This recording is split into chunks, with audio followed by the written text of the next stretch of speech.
അപ്പൊ നമുക്ക് 7 golden rules for your success, നിങ്ങളുടെ വിജയത്തിന് വേണ്ടിയുള്ള 7 പ്രധാനപ്പെട്ട കാര്യങ്ങളാണ് നമ്മൾ സംസാരിക്കാൻ പോകുന്നത്. ഞാൻ ഇത്രയും നേരം പറഞ്ഞ കാര്യങ്ങൾ നിങ്ങൾ അംഗീകരിക്കുന്നുണ്ടെങ്കിൽ ഇടതുഭാഗത്തുള്ള ആൾക്കും വലതുഭാഗത്തുള്ള ആൾക്കും ഒരു ഷെയ്ക്കാൻ കൊടുത്ത്, എന്നിട്ട് 7 കാര്യങ്ങൾ ലെഫ്റ്റ് ആൻഡ് റൈറ്റ് ഒരു ഷെയ്ക്കാൻ കൊടുത്ത്, ഇടതുഭാഗത്തും വലതുഭാഗത്തും കൊടുത്തോ, അംഗീകരിച്ചോ? ഷെയ്ക്കാൻ കൊടുത്തൊന്നും പറഞ്ഞില്ലല്ലോ. ഞാൻ പറയാൻ പോകുന്ന കാര്യങ്ങൾ എന്ന് പറഞ്ഞാൽ നമ്മൾ പ്രധാനമായിട്ടും ചെയ്യേണ്ട 7 കാര്യങ്ങൾ. എന്താണ് ചെയ്യേണ്ട 7 കാര്യങ്ങൾ? ആ ചെയ്യേണ്ട 7 കാര്യങ്ങൾ പറയുന്ന സമയത്ത് പൊതുവെ ആളുകളോട് ചെയ്യേണ്ട കാര്യങ്ങൾ പറയുന്ന സമയത്ത് പോസിറ്റീവായിട്ടാണോ കേൾക്കുക, നെഗറ്റീവായിട്ടാണോ കേൾക്കുക? കുടുങ്ങി, ഒന്നും പറഞ്ഞു വരുന്നില്ല. ആളുകൾക്ക് വെറുതെ ഇരിക്കുന്നതാണോ ഇഷ്ടം, പ്രവർത്തിക്കുന്നതാണോ ഇഷ്ടം? സത്യസന്ധമായിട്ട് ഞാൻ ചോദിക്കാം, വെറുതെ ഇരിക്കുന്നതാണോ ഇഷ്ടം, പ്രവർത്തിക്കുന്നതാണോ ഇഷ്ടം? വെറുതെ ഇരിക്കുന്ന അല്ലല്ലോ, ആണോ? ആണ്. അതിന്റെ കാരണം എന്താ? ഇതിങ്ങനെ വെച്ച് തലേന്റെ മുകളിൽ ഈ തലയാ കാരണം. ഈ തലേന്റെ പരിപാടി എന്താ അറിയോ നിങ്ങൾക്ക്? ഈ തലേന്റെ പരിപാടി നമ്മളോട് തല എപ്പോഴും പറഞ്ഞുകൊണ്ടിരിക്കുക, സ്റ്റേ സേഫ്, സ്റ്റേ കംഫർട്ട്. എന്താണ്? Stay safe, stay comfort. രാവിലെ എഴുന്നേൽക്കുമ്പോ കുറച്ചുകൂടി കിടക്കാൻ വേണ്ടി തല എത്രയോ തവണ നമ്മളോട് പറഞ്ഞിട്ടുണ്ട്, ശരിയല്ലേ? ബെഡൊക്കെ ഇങ്ങനെ കെട്ടിപ്പിടിച്ചേക്കാം, കുറച്ചുകൂടി കിടന്നോളൂ, എന്ത് സുഖം. എന്തെങ്കിലും ചെയ്യാനുള്ള കാര്യങ്ങൾക്കൊക്കെ തല, കാരണം തലയെ സംബന്ധിച്ചിടത്തോളം നിങ്ങളെ ഇങ്ങനെ പരിപാലിച്ച് അവസാനം ആ മണ്ണ് കൊണ്ട് കിടത്തുക. എത്രയടി മണ്ണില് അതില് കിടത്തിയാൽ ആർക്ക് സമാധാനമായി? അതിനിടയിൽ ഗോൾ അച്ചീവ് ചെയ്യുക, ഡയമണ്ട് ആവുക, റൂബി ആവുക എന്നുള്ളതൊന്നും ആരെ പരിപാടിയല്ല, തല പരിപാടി. അപ്പൊ കംഫർട്ടാണ് ആരും ഇഷ്ടം? തലയുടെ ഇഷ്ടം. കംഫർട്ട്നെസ്, കംഫർട്ട് സോൺ ആണ് ആർക്കും ഇഷ്ടം? തലയ്ക്ക് ഇഷ്ടം. കംഫർട്ട് സോൺ ബ്രേക്ക് ചെയ്യാൻ താല്പര്യമുണ്ടോ? അങ്ങനെയാണെങ്കിൽ ആദ്യത്തെ സ്റ്റെപ്പ് ഇപ്പൊ പറയണ്ടേ? എന്നെ പറയുന്ന ഒരു പേരുണ്ട്, ട്രാൻസ്ഫോർമേഷണൽ ട്രെയിനർ എന്നൊക്കെ പറഞ്ഞ ആൾക്ക് വിളിച്ചിട്ടുണ്ട്. ആ ഒരു പോയിന്റ് ഞാൻ കണ്ടില്ല. ഈ ഹാളിൽ വന്നത് മുതൽ ഒരേ സീറ്റിൽ ഇരിക്കുന്ന ആളുകളൊന്നും കൈകൊണ്ടിച്ചേ, അതെന്താ പറയാ? അതെന്ത് സോണാ? അങ്ങനെയാണെങ്കിൽ വിജയിക്കാനുള്ള 7 കാര്യങ്ങൾ ഞാൻ പറയണമെങ്കിൽ ആ സീറ്റ് ഇരുന്നിട്ട് പറഞ്ഞാൽ എന്തെങ്കിലും കാര്യമുണ്ടോ? ഒന്ന് മാറിയിരുന്നോ? സീറ്റ് ഒന്ന് മാറിയിരുന്നാൽ 7 കാര്യം ഞാൻ പറയും.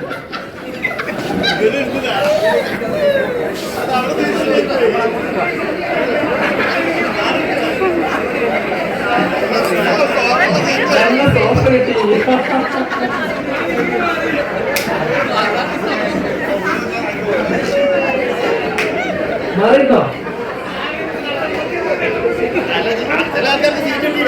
മാറിയിരുന്നോ? മാറിയിട്ടില്ലേ? അതിന് സമയമെടുക്കാൻ പാടില്ല. സമയത്ത് ക്ലാസ് വെച്ച് വൈകുന്ന റിലാക്സ്. 4 പ്രാവശ്യം മാറിയോ? 4 പ്രാവശ്യം മാറിയ ഒരാൾ നല്ല എഴുതി കൊടുത്തേ. ആ, വെരി ഗുഡ്, നല്ല മാറ്റം. അപ്പൊ തീർച്ചയായിട്ടും നമ്മളെ സംബന്ധിച്ചിടത്തോളം നമുക്ക് വിജയിക്കാനൊരു പ്രധാനപ്പെട്ട, അപ്പൊ നമുക്ക് ഞാൻ ഈ കംഫർട്ട് സോൺ ബ്രേക്കിംഗ് നിങ്ങളുടെ ജീവിതത്തിൽ കൊണ്ടുവരാം കേട്ടോ.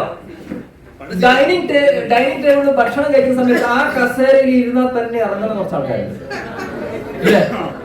എന്റെ വീട്ടിൽ ഇപ്പൊ മക്കൾ സംഭവിക്കില്ല, എന്നാലും അവിടെ ഇരുന്ന് ഞാൻ ഇവിടെ ഇരിക്കും എന്നൊക്കെ പറഞ്ഞ് നമ്മളെ ട്രെയിനിങ് അവർ കേൾക്കുന്നുണ്ട്. നിങ്ങൾ ആദ്യം ചെയ്യേണ്ടത് ഇങ്ങനെ കുറച്ച് പ്രാക്ടീസ് വീട്ടിൽ നിന്ന് തുടങ്ങണം. കംഫർട്ട് സോൺ ബ്രേക്കിംഗ് കൊടുത്ത് തലയെ അടിച്ച് പൊടിച്ചു കളയണം. എന്താണ്?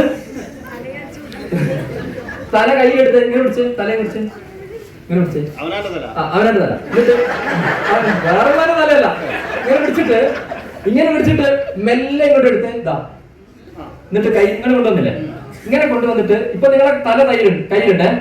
എന്റെ തലേ ഒന്ന് പറ, എന്റെ തലേ നിന്റെ വേഷം കെട്ട് അധികകാലം എന്റെ അടുത്ത് നടക്കൂല. നിന്നെ കൊണ്ട് പണിയെടുപ്പിച്ച് മടിയൊക്കെ മാറ്റിച്ച് പ്രവർത്തിപ്പിച്ച് ഞാൻ എന്റെ സ്വപ്നം നേടുക തന്നെ ചെയ്യും.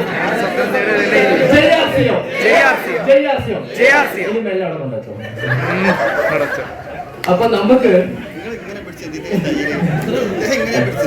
ചെറിയതല്ല. അപ്പൊ ഈ ലോകം വിജയികളെ ആദരിക്കുന്നത്, അംഗീകരിക്കുന്നത്, പരാജയപ്പെട്ട കുറച്ച് സഹതാപമൊക്കെ ആളുകൾ അഭിനയിച്ചേക്കാം, കാര്യമൊന്നുമില്ല. അപ്പൊ നമ്മൾ വിജയിക്കാൻ വേണ്ടി ഒന്നാമത്തെ കാര്യം എന്ന് പറയുന്നത് സ്റ്റാർട്ട് സ്ട്രോങ്. സ്ട്രോങ് ആയിട്ട് തുടങ്ങണം. 1-ാം തീയതി തന്നെ, മാസമാണല്ലോ നമ്മുടെ ബിസിനസ്സിലേക്ക് വരികയാണ് ഞാൻ. സ്ട്രോങ് ആയിട്ട് തുടങ്ങണം. നേരത്തെ ഫേമസ് സാർ ഡയമണ്ട് ക്ലബിനെ പറ്റി പറഞ്ഞു. എന്റെ സൈറ്റിന്റെ ഒരു ഫുള്ള് കാണിക്കൂല, കാണിക്കാൻ പറ്റുന്നിടത്തോളം മാത്രം. 1-ാം തീയതി തന്നെ ഇപ്പം ആ സൈറ്റിൽ 2 ദിവസം മുമ്പ് എടുത്ത അവിടെ TV ഇനിയും കൂടിയിട്ടുണ്ട്. പേഴ്സണൽ പർച്ചേസ് 5451 ചെയ്തപ്പോ 4.7% എന്തുണ്ട്, ഗ്രോത്ത് ഉണ്ട്. ടോട്ടൽ PVയിലോ 48% ഉണ്ട്. ടെക്നിക്കൽ അച്ചീവർക്ക് എത്രയാ വേണ്ടത്? 25 മതി. അപ്പം ഈ ഒരു 1-ാം തീയതി തന്നെ നമ്മള് ചുവപ്പ് കാണാതെ, നെഗറ്റീവ് കാണാതെ, സൈറ്റ് ഇടയ്ക്കിടയ്ക്ക് നോക്കുന്ന ആളുകൾ കൈവന്നിച്ചേ, എല്ലാവരും നോക്കുന്നുണ്ട്. അപ്പൊ ഈ സൈറ്റിൽ നമ്മൾ എന്ത് കാണരുത്? ചുവപ്പ് കാണരുത്. കൈയടിച്ച് പാസ്സായിട്ടോ. ചുവപ്പ് കാണാതെ നമ്മൾ സൈറ്റ് നോക്കുമ്പോൾ പച്ച കാണും. ആ പച്ച, ഇപ്പൊ സ്വരൂപ് സാർ എന്നെ വിളിച്ച സമയത്ത് നമ്മൾ 46 പേർക്ക് ട്രെയിനിങ് കൊടുത്തു, പച്ചയാ. അപ്പൊ 46 പേര് ഇവിടുന്ന് 200 പേർക്ക് ട്രെയിനിങ് കൊടുത്തു, 400 പച്ചയാണ് എനിക്ക് കത്താൻ പോകുന്നത്. ഓക്കെ ആണോ? അടിച്ചു കൈയ്യോ. അപ്പൊ തീർച്ചയായിട്ടും അപ്പൊ നമ്മളുടെ പേഴ്സണൽ പർച്ചേസ്, ചില ആളുകളൊക്കെ ഉണ്ട്, എനിക്ക് റോയൽറ്റിക്കാരൊക്കെ അറിയാം, 31-ാം തീയതി 12 മണി വരെ ചോമ്പ് കണ്ടിട്ട് ഒറ്റയിട്ടുണ്ട് ബില്ല്. എത്ര നെഗറ്റീവ് അവൻ കാണുന്നത്. 1-ാം തീയതി മുതൽ നെഗറ്റീവ് കണ്ട് എനിക്ക് വളർച്ചയില്ല ഇങ്ങനെ സൈറ്റ് കാണുന്നത് കണ്ട് ദുഃഖിച്ച് അവസാനം വരെ പോണ്ട. പോസിറ്റീവ് വരട്ടെ, ശരിയാണോ? അപ്പൊ നമുക്ക് ആ ഗ്രോത്ത് നമ്മുടെ പേഴ്സണലും ബിസിനസ്സിലും കൊണ്ടുവരിക എന്നുള്ളത് വളരെ പ്രധാനപ്പെട്ട ഒരു കാര്യമാണ്. രണ്ടാമത്തെ, ഡിഫൈൻ യുവർ ടാർഗറ്റ്. 1-ാം തീയതി തന്നെ എന്ത് നേടണം, നമ്മുടെ ടീമിൽ എത്ര ബിസിനസ് വരണം, PV വളർച്ച എഴുതി വെക്കണം. ഹാർവാർഡ് ബിസിനസ് സ്കൂളില് 20 വർഷമായി പഠിച്ച, ലോകത്തിലെ ഏറ്റവും മിടുക്കരായിട്ടുള്ള യൂണിവേഴ്സിറ്റി പഠിച്ച വിദ്യാർത്ഥികൾ 20 വർഷത്തിന് ശേഷം പൂർവ്വ വിദ്യാർത്ഥികൾ സംഗമിച്ച സമയത്ത്, അത്രയും ലോകത്തിലെ ഏറ്റവും വലിയ യൂണിവേഴ്സിറ്റി പഠിച്ച ആളുകൾ അവരുടെ വിജയത്തെ പറ്റിയൊക്കെ ചോദിച്ച സമയത്ത് അവരുടെ സ്വപ്നങ്ങൾ നേടിയ എത്ര ആളുകളുണ്ട്, നിങ്ങളുടെ ജീവിതം ആഗ്രഹത്തിനനുസരിച്ച് നടപ്പിലാക്കിയ എത്ര ആളുകളുണ്ട് ചോദിച്ച സമയത്ത് വെറും 3% ആളുകൾ മാത്രമേ നേടിയിട്ടുള്ളൂ. അവരെ പറ്റി പഠിച്ച സമയത്ത് മനസ്സിലാക്കിയത് സ്വപ്നങ്ങൾ ലക്ഷ്യങ്ങളാക്കി എഴുതി വെച്ച ആളുകൾ വെറും 3% മാത്രം. ഏറ്റവും വലിയ സർവകലാശാലയിൽ പഠിച്ചിട്ടും കാര്യമില്ല. സ്വപ്നം നേടണമെങ്കിൽ, ടാർഗറ്റ് അച്ചീവ് ചെയ്യണമെങ്കിൽ എന്ത് ചെയ്യണം? എഴുതി വെക്കണം. ഞാൻ ഗോൾ എഴുതാൻ സമയത്ത് ഞാൻ പറയുന്ന ഒരു മെത്തേഡ് ഉണ്ട്, 3-6-9 മെത്തേഡ്. എന്താ 3-6-9 മെത്തേഡ്? എന്തുകൊണ്ടാ 3-6-9 മെത്തേഡിൽ ഗോൾ എഴുതാൻ പറയുന്നത്? ആദ്യം 3 പ്രാവശ്യം ഈ മാസം റോയൽറ്റി ആവണമെന്ന് എഴുതുമ്പോ നമ്മുടെ തല പറയും നടക്കൂല. ആ തലേനെ അടിച്ചു പൊട്ടിച്ചിട്ട് 6 പ്രാവശ്യം നമ്മൾ എഴുതും. വീണ്ടും നടക്കൂല എന്ന് പറയുമ്പോൾ 9 പ്രാവശ്യം എഴുതും. നമ്മൾ ഫൈറ്റ് ചെയ്യുന്ന ആരോടാ? അപ്പം നമ്മൾ 3-6-9 മെത്തേഡ് ഒരു സയന്റിഫിക് മെത്തേഡാണ്. നിങ്ങൾ 1-ാം തീയതി തന്നെ എഴുതുക. സ്വരൂപ് സാർ 3-6-9 മെത്തേഡിൽ സ്റ്റാർ ആൾ എഴുതി വന്ന് ഞാൻ ഒപ്പിട്ട് കൊടുത്തിട്ടുണ്ട്. ശരിയല്ലേ? കൈയടിച്ച് പാസ്സായിക്കോ. അതായത് നിങ്ങൾക്ക് ഓരോരുത്തർക്കും നിങ്ങളെ സംബന്ധിച്ചിടത്തോളം നിങ്ങളുടെ 1-ാം തീയതി തന്നെ ഡിഫൈൻ യുവർ ടാർഗറ്റ്. നിങ്ങൾ ഈ മാസം എന്തിനു വേണ്ടി പ്രവർത്തിക്കുന്നു എന്ന് ചോദിച്ചു കഴിഞ്ഞാൽ ഏത് ഉറക്കത്തും നമുക്ക് അത് ഡിഫൈൻ ചെയ്ത് വിളിച്ചു പറയാൻ പറ്റണം. ആ ഡിഫൈൻ ചെയ്യുമ്പോൾ ഞാൻ നേരത്തെ പറഞ്ഞൊരു കാര്യമുണ്ട്, ഗ്രോത്ത് അവിടെ ഉണ്ടാവും. കഴിഞ്ഞ മാസം 1 ലക്ഷം ചെയ്തു, ഈ മാസം 1 ലക്ഷം തന്നെ മതിയോ? ഡിഫൈൻ ടാർഗറ്റ് ചെയ്യുമ്പോൾ അവിടെ എന്തുണ്ടാവണം? ഗ്രോത്ത് എഴുതി വെക്കണം. അപ്പൊ ഗ്രോത്ത് എഴുതി വെച്ച് പോവാന്നുള്ളതാണ്. അടുത്തത് സ്കില്ലപ്പ്. വ്യക്തി ടീം വളർച്ചയ്ക്ക് ഉതകുന്ന പരിശീലനങ്ങൾ, ട്രെയിനിങ് ഒക്കെ. ട്രെയിനിങ് നല്ലതാണോ? എത്ര പേർക്ക് അഭിപ്രായമുണ്ട്? ഇന്ന് ഇവിടെ വന്നിട്ട് ഗുണം കിട്ടിയെന്ന് അഭിപ്രായമുള്ള ആൾക്കാർ ഒരു യെസ് പറഞ്ഞു. അപ്പൊ ട്രെയിനിങ് നല്ലതാ. അപ്പൊ നമുക്ക് ശരിക്കും നമ്മളുടെ വ്യക്തി വികാസത്തിന് ആവശ്യമായ പരിശീലനങ്ങൾ നമ്മൾ നേടിക്കൊണ്ടേയിരിക്കണം. വേണ്ടോ? ഓരോ ദിവസവും നമുക്ക് വളർച്ച ഉണ്ടാവണമെങ്കിൽ, ഉന്നതി ഉണ്ടാവണമെങ്കിൽ നമ്മുടെ നെറ്റ്വർക്കിൽ ഒരു പ്രത്യേകത ഉണ്ട്. നമ്മുടെ ടീമിൽ വരുന്ന ആളുകൾ, നിങ്ങൾ ഡയമണ്ട് ആയാലും സഫയർ ആയാലും, അവർ നിങ്ങളെ ചാർജ് ഇങ്ങനെ എടുത്തുകൊണ്ടിരിക്കും. ശരിയാണോ? നിങ്ങളുടെ എനർജി ആർക്ക് വേണം? ടീമിന് വേണം. നിങ്ങൾക്ക് ചാർജ് എവിടെ നിന്ന് കിട്ടും? നിങ്ങൾക്ക് ചാർജ് കിട്ടുന്ന സ്ഥലങ്ങൾ, നിങ്ങളുടെ പരിശീലനങ്ങൾ, നിങ്ങൾക്ക് വേണ്ട കോച്ചിങ് നിങ്ങൾ ഏതെങ്കിലും തരത്തിൽ എടുത്തുകൊണ്ടിരിക്കണം. ഈ മാസം ഒരു 2 ഡേ കഴിഞ്ഞു. ഞാനൊരു സക്സസ് പിന്നെ സ്വരൂപ് സാർ പറഞ്ഞു, നമ്മളിപ്പോ കോഴിക്കോട് ഒരു 2 ദിവസത്തെ പരിശീലനം ഞാൻ കൊടുക്കുകയുണ്ടായി. അതിൽ 46 പേര് പങ്കെടുത്തു. ഈ ട്രെയിനിങ് പ്രോഗ്രാം ഇന്നുകൊണ്ട് ഇവിടെ അവസാനിക്കുന്നതായിരുന്നു. സുയിസാറ് ശരിയാണോ? ഞാനും സുയിസാറും മുർസാറും കൂടി ഒരു കോൺഫറൻസ് കോൾ സംസാരിച്ചപ്പോ ഞാൻ നോക്കുന്ന സമയത്ത് കുറെ ആളുകൾക്ക് ടിക്കറ്റ് കിട്ടിയിട്ടില്ല. അപ്പൊ ഞാൻ പറഞ്ഞു ഒരൊറ്റ ദിവസം കൂടി വെച്ചാലോ? മുർസാർ ഓക്കെ, നാളെ കൂടെ വെച്ചു. ആ 2 ഡേ ട്രെയിനിങ്ങിൽ പങ്കെടുത്ത 120 പേരാണ് സ്വരൂപ് സാറെ നാളെ ഈ പ്രോഗ്രാമിൽ പ്രൊമോട്ട് ചെയ്തെത്താൻ പോകുന്നത്. അവരാണ് 120 പേരെ കൊണ്ടുവരുന്നത്. അപ്പൊ നമുക്ക് അതിനകത്ത് പരിശീലനത്തിൽ കൊടുത്തൊരു പോയിന്റ് ഉണ്ട്. ഈ പ്രോഗ്രാമിന്റെ സ്ലൈഡ് ഇട്ടിട്ട് എങ്ങനെ ആളുകളെ ഇൻവൈറ്റ് ചെയ്യണം, എങ്ങനെ പ്രൊമോട്ട് ചെയ്യണം നമ്മൾ പഠിപ്പിച്ചു. ഈ ബിസിനസ്സിൽ സ്കില്ലപ്പ് പലതരത്തിലാണ്. എങ്ങനെ ഇൻവൈറ്റ് ചെയ്യണം, എങ്ങനെ പ്രോസ്പെക്ട് ചെയ്യണം, എങ്ങനെ ഫോളോ അപ്പ് ചെയ്യണം, എങ്ങനെ നെഗറ്റീവ് ഇല്ലാണ്ട് സംസാരിക്കണം, ഇതൊക്കെ വളരെ പ്രധാനപ്പെട്ട കാര്യമാണ്. അപ്പൊ നമ്മളെ സംബന്ധിച്ചിടത്തോളം നമുക്ക് എന്താണോ ഈ ബിസിനസ്സിൽ പോരായ്മയുള്ളത് ആ ഏരിയയിൽ നമ്മളുടെ പരിശീലനങ്ങൾ നിരന്തരമായി എല്ലാ മാസവും ഉറപ്പുവരുത്തണം. ഞാൻ എന്റെ ഒരു വിജയരഹസ്യം കൂടിയാണ് പറയുന്നത്. ഞാൻ നിരവധി പരിശീലനങ്ങൾ പോയിട്ടുണ്ട്. ഒരിക്കൽ സുജിസാറിന് അറിയാം, ശിവകേരയും സന്തോഷ് നായരും കൂടി കടവ് റിസോർട്ടിൽ ഒരു 10 കൊല്ലം മുമ്പ് വന്ന സമയത്ത് ഒറ്റ ദിവസത്തെ 3 മണിക്കൂർ പ്രോഗ്രാമിന്റെ ഫീസ് 15,000 രൂപ 13,000 രൂപയാണ്. ഞാൻ സുജിസാറിനോട് സംസാരിച്ചു. അന്ന് ഞാൻ മാത്രമേ പോയിട്ടുള്ളൂ. 3 മണിക്കൂറിന് നിങ്ങൾ പൈസ കൊടുക്കുമോ? ശരിക്കും പറഞ്ഞാൽ നമ്മളെ സംബന്ധിച്ചിടത്തോളം നമ്മളൊരു ദാരിദ്ര്യത്തിന്റെ ചിപ്പ് കൊണ്ടാണ് ജനിച്ചു വീഴുന്നത്. ഇതിനെ സമ്പന്നതയുടെ ചിപ്പാക്കണമെങ്കിൽ എന്ത് വേണം? പരിശീലനം വേണം. വേണ്ടോ? തീർച്ചയായിട്ടും നമുക്ക് പരിശീലനങ്ങൾ നിരന്തരം ആവശ്യമുണ്ട്. നിങ്ങൾ ചെയ്യുക. പ്ലാൻ ഹെഡ്, നിങ്ങളുടെ മന്ത്ലി ഷെഡ്യൂൾ കൃത്യമായിട്ട് ഉണ്ടാക്കുക. 25-ാം തീയതി എന്താണ് പ്രോഗ്രാം ചോദിച്ചു കഴിഞ്ഞാൽ എന്ന് പറയാതെ, ലോകത്തിൽ വിജയിച്ച ആളുകൾ, വലിയ തിരക്കുള്ള ആളുകൾ, സക്സസ് ആവുന്ന ആളുകൾക്ക് ഒരു ഷെഡ്യൂൾ ഉണ്ട്. ഒന്നുമില്ലെങ്കിൽ ഒരു 1 to 1 എങ്കിലും നിങ്ങൾ എഴുതി വെക്കണം. ഒരു 30 ദിവസത്തെ ഷെഡ്യൂൾ ഉണ്ടാക്കുക. ഞാൻ വിജയ് വിരോധി സാറിന്റെ ഒരു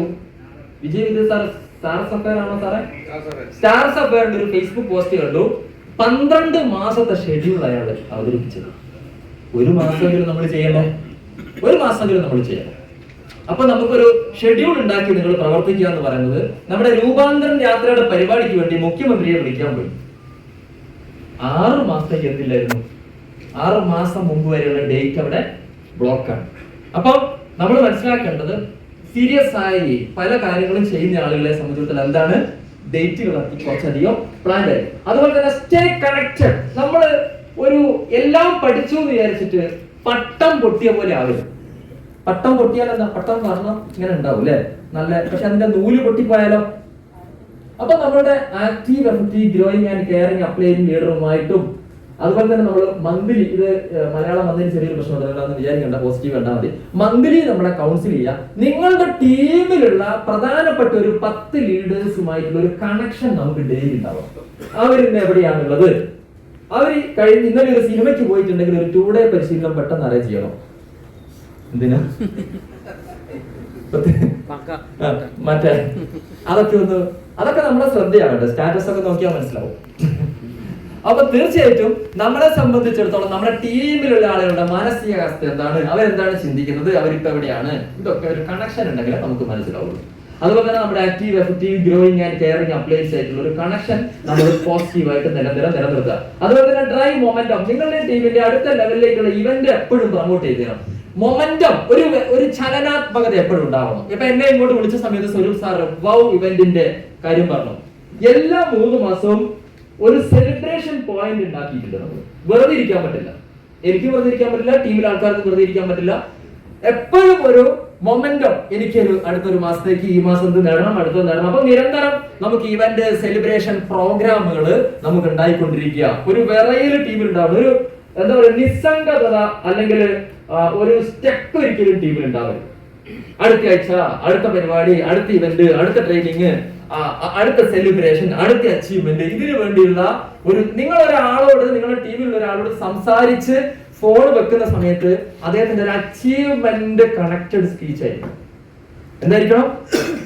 അദ്ദേഹത്തിന്റെ ഒരു നേട്ടം പറഞ്ഞിട്ട് ക്ലോസ് ചെയ്യണം. നമുക്ക് റോയൽറ്റി പറഞ്ഞാണ് കേട്ടോ, അതിൽ വേണം നമ്മുടെ ക്ലോസിംഗ് ഉണ്ടാകാൻ. അപ്പൊ തീർച്ചയായിട്ടും ഒരു മൊമെന്റ് ക്രിയേറ്റ് ചെയ്യാം. അതുപോലെ തന്നെ അൾട്ടിമേറ്റ് സക്സസ് ഫോർമുല, ഡ്രീം എന്ന് പറഞ്ഞേ, dream, goal, planning, action, success. ഇതാണ് ഒരു പ്രധാനപ്പെട്ട കാര്യം. ഡ്രീം ഉണ്ടാവണം, അതിന്റെ അടിയിൽ ഡേറ്റ് ഇട്ട് വെക്കണം, അതിനുവേണ്ടി നമ്മൾ പ്ലാനിങ് ഉണ്ടാക്കണം, ഷെഡ്യൂൾ ഉണ്ടാക്കി പ്ലാൻ ചെയ്യണം. പ്ലാനിങ് ഉണ്ടാക്കിയാൽ പോരാ, പ്രവർത്തിക്കണം. ഒരു ദിവസം നമ്മൾ പ്ലാനിങ് ഉണ്ടാക്കി ഒരു കാര്യം ചെയ്യാൻ പറ്റില്ല, തൊട്ടടുത്ത ദിവസം ആ തലേ ദിവസം മിസ്സായ കാര്യം കൂടി ചെയ്ത് നമ്മൾ മുന്നോട്ട് പോകുക എന്നുള്ളത് വളരെ പ്രധാനപ്പെട്ട കാര്യമാണ്. ഈ 7 കാര്യങ്ങൾ ഞാൻ എന്റെ ഈ ഒരു റൂബി പിന്നിലെത്തിയ സമയത്ത് ഞാൻ ചെയ്ത കാര്യങ്ങളെല്ലാം കൂടി എടുത്ത സമയത്ത് ഇങ്ങനെ അതിനകത്ത് അതെല്ലാം കൂടെ വന്നിട്ടുണ്ട്. അതായത് നമ്മളൊരു ഗ്രോത്തോടു കൂടി, പോസിറ്റിവിറ്റി, പുതിയൊരു സമയം കൂടിയാണ്, നമുക്ക് അതോടുകൂടി തുടങ്ങുക. അതുപോലെ തന്നെ ഡിഫൈൻ, നമ്മുടെ ടാർഗറ്റ് എഴുതി വെക്കുക. നമ്മുടെ വ്യക്തി പരിശീലനങ്ങൾക്ക് മുന്നോട്ട് പോവുക. നിങ്ങളുടെ മാസത്തെ ഷെഡ്യൂൾ ഉണ്ടാക്കുക. ആക്റ്റീവ്, എഫക്റ്റീവ്, ഗ്രോയിങ്, കെയറിംഗ്, അപ്ലൈയിലേക്ക് കണക്ട് ചെയ്യുക. എപ്പോഴും ടീമിൽ ഒരു മൊമെന്റ് ഉണ്ടാക്കിയെടുക്കുക. അൾട്ടിമേറ്റ് ആയിട്ടുള്ള ആ ഒരു സക്സസ് ഫോർമുല നമ്മൾ എപ്പോഴും ഫോളോ ചെയ്യുക. ഫോളോ ചെയ്യാന്ന് പറഞ്ഞു കഴിഞ്ഞാൽ നമ്മളോടൊപ്പം വന്ന ഒരാൾ എനിക്ക് റോയൽറ്റി ആവണം, ഓപ്പണർ ആവണം എന്നൊക്കെ പറയുന്ന സമയത്ത് എന്നാവണം, എപ്പോഴാവണം, എന്ത് ചെയ്യണം, എത്ര ജോയിനിങ് വരണം, എത്ര ആളുടെ ലിസ്റ്റ് ഉണ്ട്, ഇതെല്ലാം ചോദിച്ച് നമുക്ക് ചെയ്യാൻ പറ്റുക എന്നുള്ള പ്രധാനപ്പെട്ട കാര്യമാണ്. നിങ്ങളുടെ ലക്ഷ്യങ്ങളെ പറ്റി ഞാൻ പറയുകയാണെങ്കിൽ നിങ്ങൾക്ക് ഒരു ലോങ് ടേം ഗോൾ എഴുതാം, മിഡ് ടേം ഗോൾ എഴുതാം, ഒരു ഷോർട്ട് ടേം ഗോൾ എഴുതാം. അതായത് ഒരു 2 മുതൽ 5 വർഷം വരെയുള്ള സ്വപ്നങ്ങൾ നിങ്ങൾ എഴുതുകയാണെങ്കിൽ അതിനെ ലോങ് ടേം ഗോൾ എന്ന് പറയും. ഒരു 6 മാസം മുതൽ ഒരു 1.5 കൊല്ലം വരെയാണെങ്കിൽ ഷോർട്ട് ടേം എന്ന് പറയും. ഈ മാസം മുതൽ ഒരു 6 മാസം വരെയുള്ളതാണെങ്കിൽ എന്താ പറയാ, ഷോർട്ട് ടേം. ഇതിൽ ഏറ്റവും പ്രധാനപ്പെട്ട ഗോൾ ഏതായിരിക്കും? ലോങ് ടേം ആണോ, മിഡ് ടേം ആണോ, ഷോർട്ട് ടേം ആണോ? Short term. ശരിയാണ്. കാരണം ഞാൻ 5 കൊല്ലം കഴിയുമ്പോൾ ഡയമണ്ട് ആവും എന്ന് പറഞ്ഞ ചില ആൾക്കാർ വന്നൊരു പോക്ക് പോകും, പിന്നെ കാണില്ല. പക്ഷെ നാളെ ഒരു ജോയിനിങ് എടുക്കും എന്ന് പറഞ്ഞു കഴിഞ്ഞാൽ കയ്യടി കൊടുക്കാം നമുക്ക് അവർ. കാരണം എന്താ, അതൊരു ഷോർട്ട് ടൈം, ഒരു ടാസ്ക്, നാളെ ചെയ്യുന്ന ഒരു കാര്യമാണ്. അപ്പൊ നമുക്ക് ഡു ഇറ്റ് നൗ എന്ന് പറയുന്നത് വളരെ പ്രധാനപ്പെട്ട കാര്യം. ഇങ്ങനെ ഒരു ഗോൾ സെറ്റ് ഉണ്ടാക്കാം. എനിക്ക് വളരെ ഇഷ്ടപ്പെട്ട ഒരു ഡയലോഗാണ്. ആർക്കെങ്കിലും വായിക്കാൻ പറ്റുന്നത് വായിച്ചത്? RCM പറ്റി എല്ലാവരും ഒന്ന് വായിച്ചേ. ഷിസാർ വായിച്ചു കൊടുത്തേ.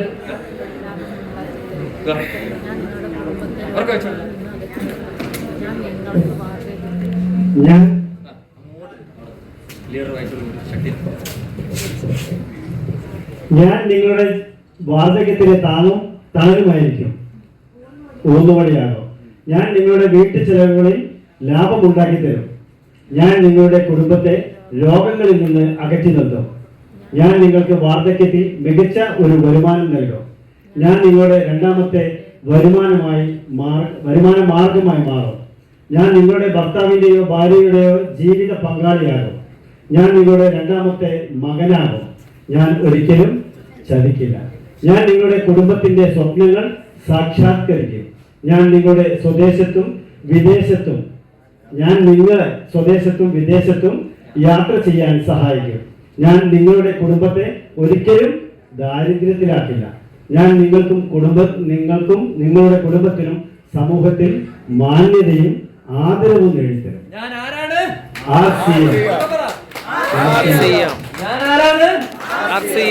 ആർസിയമാണ് ആ ഒരു ഞാൻ.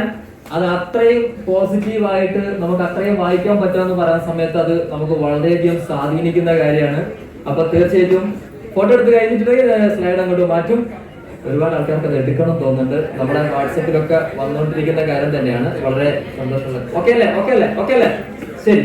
അപ്പൊ നമ്മളെ സംബന്ധിച്ചിടത്തോളം നമ്മൾ ഇങ്ങനെയൊക്കെ ചെയ്യുന്ന സമയത്ത്, നമ്മൾ പ്രവർത്തിക്കുന്ന സമയത്ത് ക്രിട്ടിക്സ് ഉണ്ടാവുക. നമുക്ക് അവര് നമ്മളിങ്ങനെ വിമർശിക്കുകയും വാച്ച് ചെയ്തുകൊണ്ടിരിക്കും. ടോക്കേഴ്സ് ഉണ്ടാവും, അവര് പറഞ്ഞുകൊണ്ടിരിക്കും. ഡൂവേഴ്സ്, ചെയ്യുന്ന ആളുകള് വിജയിക്കും. ശരിയല്ലേ? ക്രിട്ടിക്സ്, വിമർശനങ്ങൾ ഉണ്ടാവും, അഭിപ്രായം പറയുന്ന ആളുകൾ ഉണ്ടാവും, പക്ഷെ ചെയ്യുന്ന ആളുകള് ചെയ്തുകൊണ്ടേയിരിക്കും. അത് എപ്പോഴും നമ്മൾ മനസ്സിലാക്കുക. അപ്പൊ നമ്മളാരാ? ആർസിയമാണ്. ആർസിയം ചെയ്യുന്ന ആളുകൾ ആരാ? ഡൂവേഴ്സ് ആണ്. നമ്മൾ ആർസിയം ചെയ്യുന്ന ആളുകളാണ്. എക്സിക്യൂഷൻ മാസ്റ്ററി എന്ന് പറഞ്ഞ ഒരു പോയിന്റ് കൂടി ഞാൻ പറഞ്ഞിട്ടുണ്ട്. കാര്യങ്ങൾ നടപ്പിലാക്കുക എന്നുള്ളതാണ് നമ്മുടെ ഉദ്ദേശം. എങ്ങനെ കാര്യങ്ങൾ നടപ്പിലാക്കുക? സ്വയം തീരുമാനം എടുക്കണം. കാര്യം നടപ്പിലാവണമെങ്കിൽ ആര് തീരുമാനം ആദ്യം എടുക്കണം? സ്വയം തീരുമാനം എടുക്കണം. കൂട്ടായ്മയെ തീരുമാനം എടുപ്പിക്കുക എന്നുള്ളത് ആരുടെ ധർമ്മ? എന്നിട്ട് ഒരുമിച്ച് നടപ്പിലാക്കണം എന്ന് പറഞ്ഞേ. എങ്ങനെയാണ് കാര്യങ്ങൾ എക്സിക്യൂട്ട് ചെയ്യുക? സ്വയം തീരുമാനം എടുക്കണം, കൂട്ടായ്മയെ തീരുമാനം എടുപ്പിക്കണം, ഒരുമിച്ച് നടപ്പിലാക്കണം. പലപ്പോഴും ഞാൻ ആളുകളോട് സംസാരിക്കുന്ന സമയത്ത്, സാറ് മീറ്റിംഗ് ഒന്നും നടക്കൂല, 100 ആളെ വിളിക്കാൻ പറ്റൂല. കാരണം എന്താ? ഇയാൾക്ക് എന്തില്ല? സ്വയം എന്തില്ല? എനിക്ക് തീരുമാനമില്ല. ഒരു ലീഡർ നിങ്ങളോട് ഒരു ഹോം മീറ്റിംഗ് ചെയ്യാൻ പറയുന്നുണ്ടെങ്കിൽ, ഒരു ബിസിനസ് സെമിനാർ പറയുന്നുണ്ടെങ്കിൽ, അദ്ദേഹത്തിന് അറിയാം നിങ്ങൾക്ക് അതിനുള്ള സമയമായി. പക്ഷെ നിങ്ങൾ പറയുന്ന എന്റെ ടീമിൽ ആരും റെഡിയല്ല. അതിന്റെ അർത്ഥം ആര് തീരുമാനം എടുത്തിട്ടില്ല? സ്വയം തീരുമാനം എടുത്തിട്ടില്ല. അപ്പൊ ഞാൻ ഉറച്ച തീരുമാനം എടുക്കുകയും എന്റെ കൂട്ടായ്മയെ കൊണ്ട് തീരുമാനം എടുപ്പിക്കുകയും ഒരുമിച്ച് അത് നടപ്പിലാക്കുകയും ചെയ്യുമ്പോഴാണ്. ഇപ്പം ഇവിടെ 2 ദിവസത്തെ ട്രെയിനിങ് നടക്കുക. ആരാ ശരിക്കും ആദ്യം തീരുമാനം എടുത്ത്? സാർ തീരുമാനം എടുത്ത്. അദ്ദേഹത്തിന്റെ കോറയിലെ ലീഡേഴ്സിനോട് ഷെയർ ചെയ്തു. അവരെല്ലാവരും കൂടി ഇവിടെ എന്ത് ചെയ്യുന്നു? ഇത് നടപ്പിലാക്കുന്നു. എല്ലാ കാര്യങ്ങളും അങ്ങനെയാണ്. അപ്പൊ തീർച്ചയായിട്ടും ഒരു കാര്യം എക്സിക്യൂട്ട് ചെയ്യണമെങ്കിൽ, നടപ്പിലാക്കണമെങ്കിൽ ആ കാര്യത്തിൽ നമ്മൾ തീരുമാനം എടുക്കണം. നടപ്പിലാക്കാനുള്ള കഴിവ് എല്ലാവർക്കും ഉണ്ടാവോ ഇല്ലയോ? ഉണ്ടാവോ ഇല്ലയോ? ഏതൊരാൾക്കും ഉണ്ട്. ഞാനൊരു കാര്യം തരട്ടെ. നമ്മുടെ നാട്ടിലൊക്കെ ഏറ്റവും ദാരിദ്ര്യത്തിൽ നിൽക്കുന്ന രക്ഷകർത്താക്കൾ പോലും അവരുടെ പെൺകുട്ടികളുടെ കല്യാണം അവർക്കാവുന്ന രീതിയിൽ നടപ്പിലാക്കുന്നതായിട്ട് ഞാൻ കണ്ടിട്ടുണ്ട്. ശരിയാണോ? അല്ലേ? വീടുണ്ടാവില്ല, പൈസ ഉണ്ടാവില്ല, സ്വർണം ഉണ്ടാവില്ല, പക്ഷെ എന്റെ ഒരു പെൺകുട്ടി ഉണ്ടെങ്കിൽ അതിന്റെ കല്യാണം നടത്തണം എന്നുള്ള ആരുടെ ലക്ഷ്യം അല്ലേ? അപ്പം എന്തൊക്കെയാണെങ്കിലും നമ്മൾ എന്ത് തീരുമാനം എടുത്താലും ഈ ബിസിനസ്സിനകത്ത് നമുക്ക് വലിയ പ്രോഗ്രാമോ മീറ്റിങ്ങോ അച്ചീവ്മെന്റോ നടപ്പിലാക്കാൻ പറ്റുമെന്നാണ് ഈ ലോകം നമ്മളോട് പറയുന്നത്. ശരിയാണോ? അപ്പൊ നമുക്ക് കാര്യങ്ങൾ നടപ്പിലാക്കാൻ കഴിയണം. തീർച്ചയായിട്ടും 2026 ഇതൊരു ഇയർ ഓഫ് ബിഗ് അച്ചീവ്മെന്റ് ആക്കി നിങ്ങൾക്ക് എല്ലാവർക്കും മാറ്റണം എന്ന് ഞാനിവിടെ പറയാണ്. ഞാൻ ഇത്രയും നേരം പറഞ്ഞതിൽ ഒരു പ്രധാനപ്പെട്ടതായിട്ട് നിങ്ങൾക്ക് തോന്നിയ എന്തെങ്കിലും പോയിന്റ്സ് ഒക്കെ ഉണ്ടോ? ഉണ്ടോ? ഇല്ല? ഒന്നുമില്ല. എല്ലാം പ്രധാനപ്പെട്ടതാ. ഏറ്റവും പ്രധാനപ്പെട്ടായിട്ട് തോന്നിയ ഒരു കാര്യം ഒരാൾ നേടിയിട്ടുണ്ട് പറഞ്ഞേ. എന്താ? ആരാ പറഞ്ഞേ? എന്താണ് സാറേ? ഒരാൾ പറഞ്ഞേ.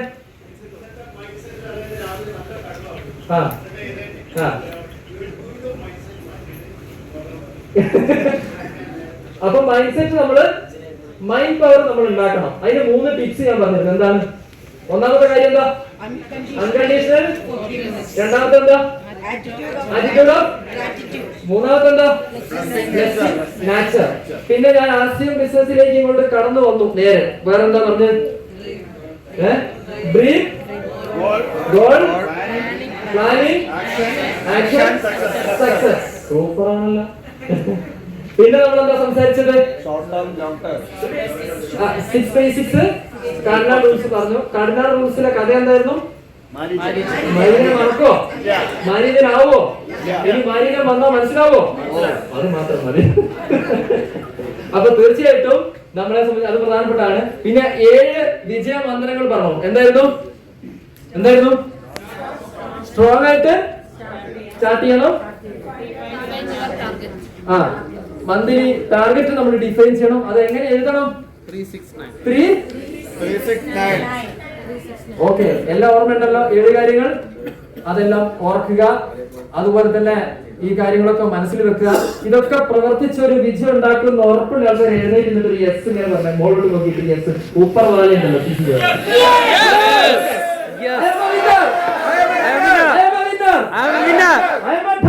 I'm a diamond. JRCM.